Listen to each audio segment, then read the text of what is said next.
ఒంటరినై అనవరతం కంటున్నాను నిరంతరం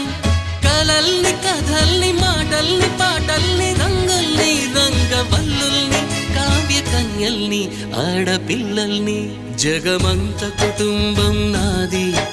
ఏకాకి జీవితం నాది